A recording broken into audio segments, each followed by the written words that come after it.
Hello everyone, welcome to my vlog on aquatic activities.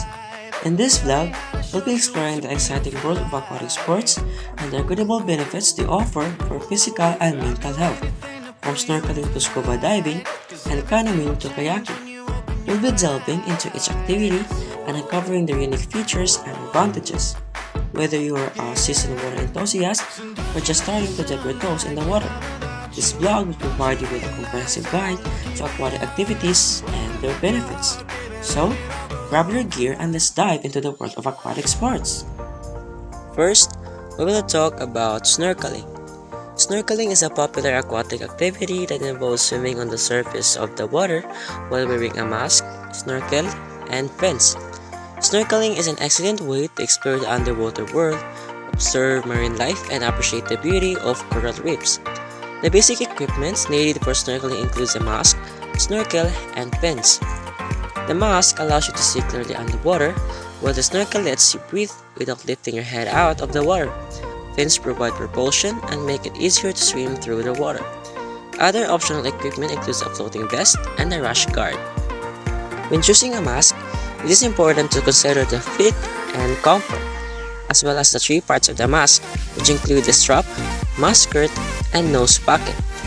The strap holds the mask to the face underwater. The mask skirt is the soft, flexible material that seals the mask around the face. The nose pocket cushions and protects the nose. Some masks have the purge valve, a little flap valve located at the bottom of the nose pocket that helps in removing the water that has entered the mask. The snorkel comes in different types, such as the classic snorkel, snorkel with a flexible tube, and those with additional features like a purge valve, splash guard, or dry valve. Lastly, fins comes in different types, including the full foot fin, adjustable fin, paddle-bladed fin, and split fin. Wearing fins during snorkeling conserves energy, increases speed and efficiency, and provides protection to your feet from accidental contact with rocks and corals. Secondly, the canoeing. Canoeing is a popular water activity that involves paddling a canoe, which is a narrow boat with pointed ends that is propelled by one or more paddlers. In this activity, it is essential to understand the basic parts of a canoe to ensure a safe and enjoyable experience. One of the most important parts of a canoe is the yoke. It is a beam in the center of the canoe that allows a person to carry the canoe on their shoulder during portaging. The stern is the rear end of the canoe, while the bow is the front part. The gunwale is another important part of the canoe. It is the upper edge of the side of the canoe and acts as a structural support. It also defines the shape of the canoe. The thwart is a crossbar that reinforces the canoe and prevents the sides from falling apart under load. It also provides a place to attach seats and other equipment. Speaking of seats, the canoe typically has one or more seats for the paddlers. If in a tandem canoe, there is usually a seat in the bow for the front paddler and one in the stern for the rear paddler. Understanding the basic parts of a canoe is important for safe and efficient paddling. With this knowledge, one can properly load and unload a canoe, navigate through various water conditions, and necessary repairs when needed. Thirdly, the kayaking. A kayak is a small and narrow boat that is propelled by a double-bladed paddle. It is designed for one or more paddlers to set in a cockpit or open area, and is commonly used for recreational activities like fishing, touring, and whitewater paddling. There are basic parts of a kayak, such as deck, top half of the kayak, foot brace, found inside where feet rest, hatch, covering on the deck where food and gears can be stored, cockpit, opening in the kayak's deck where the paddler sits. It can be covered with a spray kit or waterproof kilt that is placed around the waist, then slip over the cockpit's rim or coaming. And lastly, hull, bottom half of the kayak. And now, we'll talk about scuba diving. What are the basic scuba diving equipment? The diving equipment is what makes scuba diving different. It is what the divers use and carry that allows them to be underwater for a longer time. The following are the essential needs of every diver. Came from Davis 2007. First, dive mask. It creates the air pocket to have a clearer view of the underwater life. Second, snorkel. It is a breathing tube allowing you to inhale and exhale through your mouth when swimming face down on water surface. Third, regulator. It lets you breathe underwater, It connects to your tongue and delivers air to your mouth when you inhale. Fourth, BCD or buoyancy control device. It helps control the position in the water column.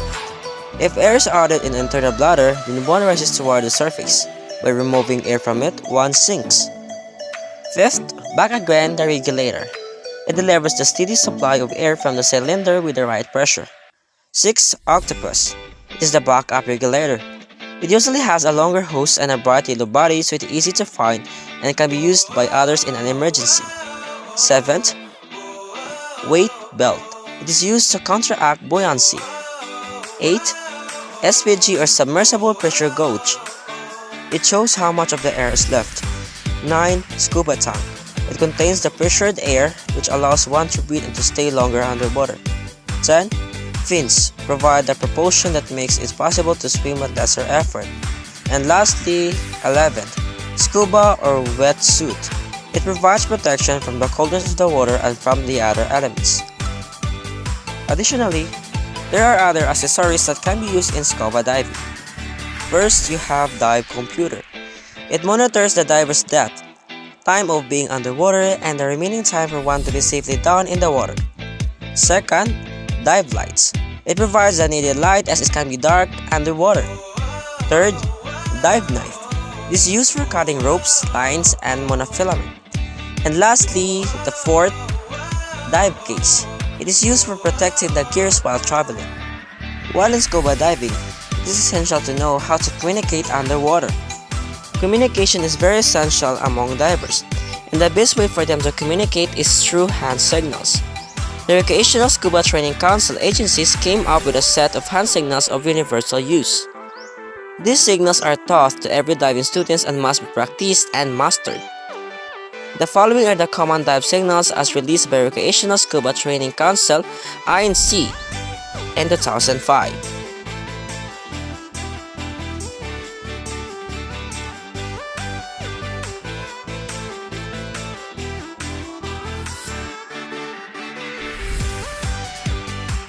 So those are the hand signals used to communicate underwater while performing scuba diving.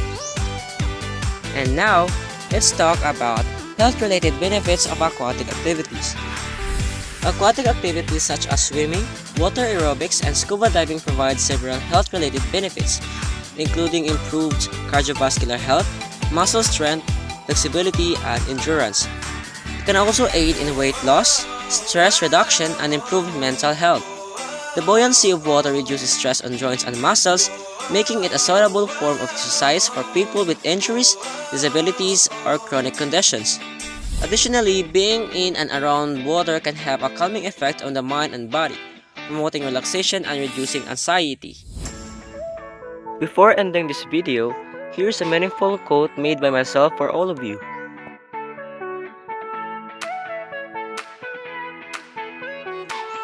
Thank you for taking time to watch this vlog, and I hope that it has inspired you to dive into the world of aquatic activities and all the amazing benefits it has to offer.